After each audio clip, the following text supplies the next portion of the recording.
Yo, good morning. Carlo here. I am in Taipei, Taiwan right now for an event. But obviously, since nandito na rin tayo, we wanted to do some sneaker shopping. And yesterday, I went over... Oh, before that, sneakers of the trip. Let me just pick it up. New Balance 990 V6s. I think you guys saw my last video wherein I talked about... Nag-post pala ako sa Facebook, sinasabi ko, this is one of the most comfortable sneakers for me because, wala lang, it's stable, it's comfy, the cushioning is good, and it just looks freaking amazing. So, ang ating sneakers of the trip. I've been wearing it for the last 3 days. Anyway, so, yesterday we were at a big Jordan store dito sa Ximending in Taipei. And I just walked in. There were a couple of retros that were there. There was a Jordan 4 in white that looked really good. Pero Jordan 4s have never been comfortable for me. Hindi siya bagay sa paa ko because of the narrow midfoot section. And I have wide feet. So, medyo sumasakit siya over time. I did see 2 Jordan 3s. One was parang white with some hits of blue and off-white cream. Very nice shoe. I actually thought of buying it. However, there was one pair that really caught my attention. It was another Jordan 3. I don't know the names. Obviously, you guys know naman I haven't been super following like all the names as much as before. But the design of this one just really called out to me. And I ended up buying it. Napakaganda niyang sapatos. As in talagang wow, di ba? So, papakita ko sa inyo. Alam ko may picture na ako pinakita dyan, pero quick unboxing tayo. This is the box. Color black. Baka nandito yung kulay. So, this is the black, red, gray. No, wala nakalagay na color. So, anyway, let's just pop it open. Ganda talaga. This one of the... I think this is the first Jordan I bought in probably... years? Matagal na. So, ganda oh. Tingnan nyo. Napakaganda. So, you have that classic black leather upper. You have that hit of blue over here, pati dito sa heel. The Jordan Jumpman logo here at the front of the heel. And then yung Nike Air logo na parang baliktad. Oh, ano? Parang baliktad siya. Anyway, Nike Air. Napakaganda. Really nice shoe. Panalo. It was a bit pricey though. Gulat nga ako parang apparently dito sa Taiwan, it retails for around 7,000 NTD. So that's roughly 13 to 14,000 pesos for a sneaker on retail. Wow, I've been making really bad financial decisions lately. Wag niyo akong tularan, 'di ba? We bought a New Balance 990 V6 for magkano 'yun? 19,000 pesos, and now we end up buying a Jordan 3 retro for 14,000. Oh! Parang Carlo, ano ka ba? Ang daming maling financial decisions in life. Anyway, so yun lang. I just want to share that with you guys. Apart from that, I also ended up checking out yung mga bagong Jordan 4 remastered. I think they're like Jordan 4 na ginawang lows.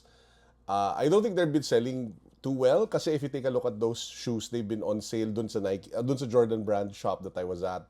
There were also like Jordan Stadiums, which looked like Jordan 5s that were turned into lows.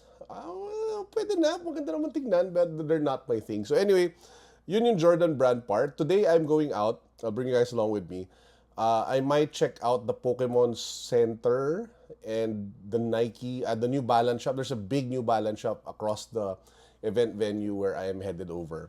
And I'll probably bring you guys along with me. So tara, sama kayo sa akin. Shopping pa tayo. Let's go. Still our sneakers of the day. Ang walang kamatayang New Balance 990 V6s. Ay tumulan.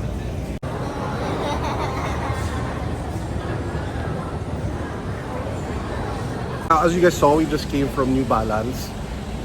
Nothing good. Well, hindi naman sa nothing good. Nothing lang that I wanted to buy, but sobrang dahil maganda shoes.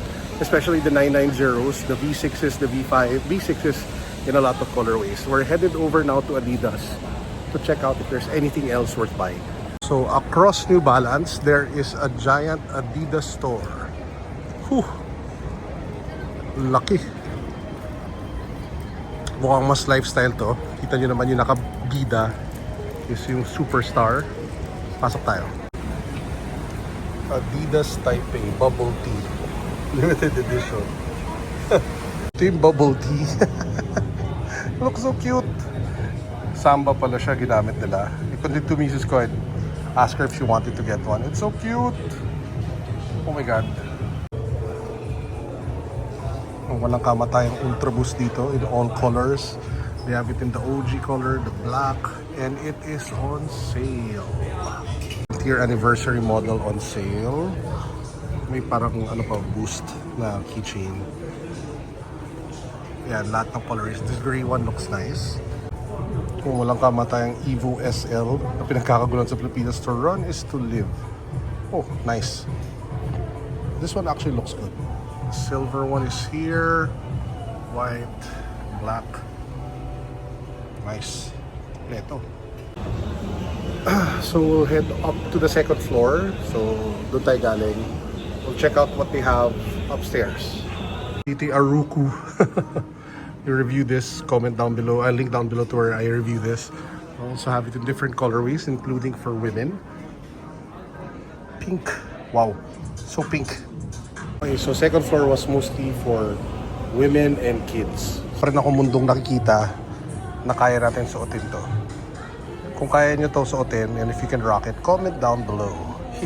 We're back here in Ximending. So as you guys can see, there's a giant Nike store there. Mukhang sobrang laking bagay dito yung Vomero 18. We're also seeing a lot of ads in the Philippines for that particular sneaker. Grabe yung billboard, oh. Big. So at this point, we're headed back to the hotel. I'll probably just buy some drinks, some food, and then we'll call it a day. There's also a New Balance store there. There's an ASICS store dito. Dito talaga sa Taiwan, they're like sneaker stores, bubble tea, massages, and hot pot almost every corner. So I'll see you guys back in the hotel. Ang ganda ng kulay. I said I'd go back to the hotel, but man, this is sick. Gel Cayano 14. Silver blue. Ang ganda. Grabe. Scream of white midsole. Panalo. Okay, balik tayo sa hotel. Baka paggastos pa tayo. Tama na. Taga na naman ito. Damn. Looks like we will be transitioning to an ASICS era.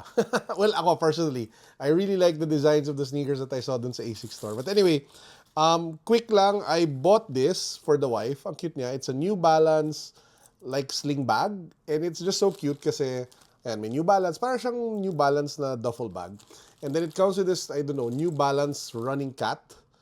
So meron pa siyang bandana. Oh man, it's so cute. Like, it's so cute, right? So also has this, I think it's a keychain, and then you have the sling, and then I think you can put like small items here and then sling it. Siguro when you're running or pag may casual ka na lakad. So, it was just really nice and I couldn't pass it up nga kasi it was something that pwede natin ipasalubong kay Mrs. Again, sa mga lalaki dyan nanonood, always remember when you are traveling, if you can, to buy something for your family, buy something for your Mrs. ninyo, anak ninyo, family ninyo, kasi nga, that's a very Filipino thing. Tawag natin dyan pasalubong, di ba? Naalala ko nga nung bata ako, ang tawag, we had a name for that for our family. We called it bubon. Parang it's like shortcut for pasalubong, bubod. But anyway, yun. So, meron tayong pasalubong para kay Mrs. I also found this. Oh, yung mga cup. Alam mo, umuso to yung mga capybara.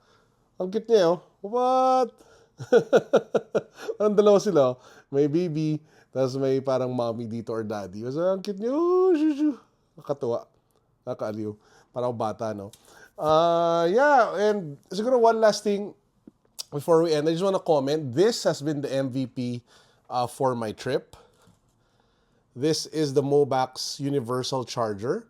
So what it does is it's a universal adapter wherein it can pretty much fit in any socket worldwide.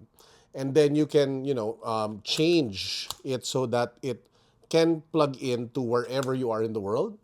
And then it also comes built in with the USB-C cable, which makes it so, alam mo yun, convenient na you don't have to bring cables with you when you are traveling, diba? So napaka-convenient niya talagang bitbitin.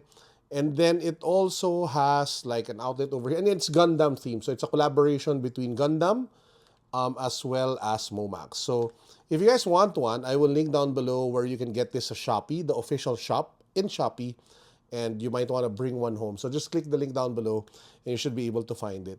So wrapping up, that's actually it for today's episode.